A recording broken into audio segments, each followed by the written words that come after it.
Slater and Gordon lawyers have conducted some research in the UK, and the primary cause for divorce is actually adultery.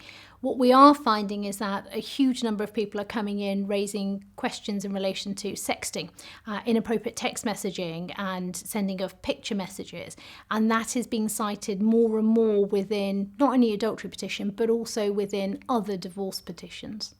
From a legal standpoint, adultery has a clear definition, and that is sexual intercourse between a male and a female. The difficulty we have now is that with same-sex relationship, it doesn't fall within adultery, so you can't end your relationship because of that, but there are other categories available such as unreasonable behaviour.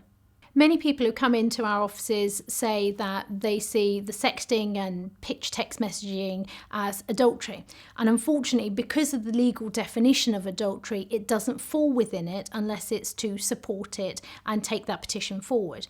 What we do, however, have is another ground, which is kind of a catch-all, and that is unreasonable behaviour. So you can end a relationship citing text messages and other forms of flirtation, which may mean that they have not actually legally committed the act, but are behaving in a way that you find is unreasonable to bring about the end of your marriage.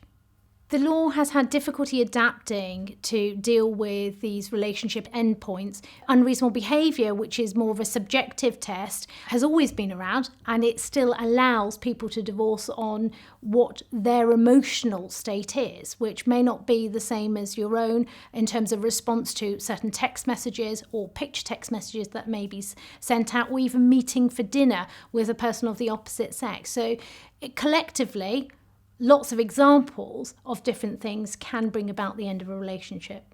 I think the rise of accessibility to social media allow people to engage in ways that they never did do before. Websites such as, or should I say apps such as Tinder, are a great example of where people have actually found out of spouses or friends of spouses who are actually online engaged in other relationships or openly out there saying that they're single. It has brought about a way of communicating that is different from how we used to communicate. People are less likely to say, make flirty comments or say suggestive things if they're face-to-face than they are if they're sat behind a computer and texting something out. It's quite quick, it's quite a cold response. So I think people have changed in the way that they communicate, which actually, to a certain extent, has actually brought about a lot of marriages and the end to those marriages. If you suspect your partner of having committed adultery, it's always a good idea before you take any further steps to find out whether that is the case. So speaking with them. Marriage guidance is always accessible, resolution, other ways of trying to resolve the issues to hopefully move forward within your marriage. But if you need legal advice, and I always advise people to find out what their rights are before they take any legal action.